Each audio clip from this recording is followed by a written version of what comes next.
ওই খুনি শেখ হাসিনাকে বাংলার জমিনে আমরা দেখতে চাই না। কথা বলেন ঠিক না বেঠে? আমরা মুসলমানেরা অনেক নির্যাতন আমরা সহ্য করেছি, অনেক জুলুম আমরা সহ্য করেছি। আর এমন কোন শাসক আমরা চাই না যে শাসক কোরআন দিয়ে বিচার ফয়সালা চাই না, এমন শাসক আমরা চাই না। কথা বলেন ঠিক না বেঠে? আমরা এমন শাসক চাই যে শাসক কোরআন দিয়ে বিচার করবে, কোরআন দিয়ে ফয়সালা করবে, আল্লাহ জমিনে আল্লাহ দ্বীন কায়েম করার চেষ্টা করবে, আল্লাহ দ্বীন কায়েম করবে। এমন শাসক চান যারা কারা দুটি করে হাত আমাকে নয় আল্লাহকে দেখান।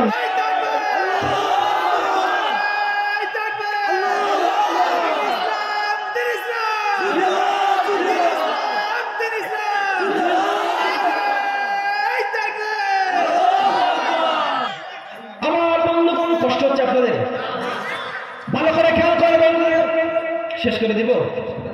হ্যাঁ, 11:30 শেষ করতে বলছে, 11:30 বেরিয়ে দিয়েছে। কি চলবে না? চলবে না? খিচুড়ি তো বুঝে যাবে। 2টা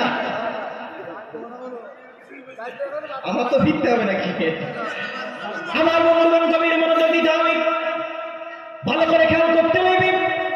ইমাম মালিক বললেন, সত্য করে বলো। যখন বলে দিল, বলার পরে বলল, 4 জন সাক্ষীকে তুমি জোগাড় করো, 4 জন সাক্ষীকে তুমি যদি জোগাড় করতে পারো তোমাকে ক্ষমা করে দেওয়া হবে। মহিলা বলছে, আমার কোনো সাক্ষী নাই। সঙ্গে সঙ্গে ইমাম মালিক বলে, মহিলা তাহলে কোরআন দিয়ে আমি বিচার শুরু করে দেই, কোরআনের বিচার তোমার উপরে প্রয়োগ করে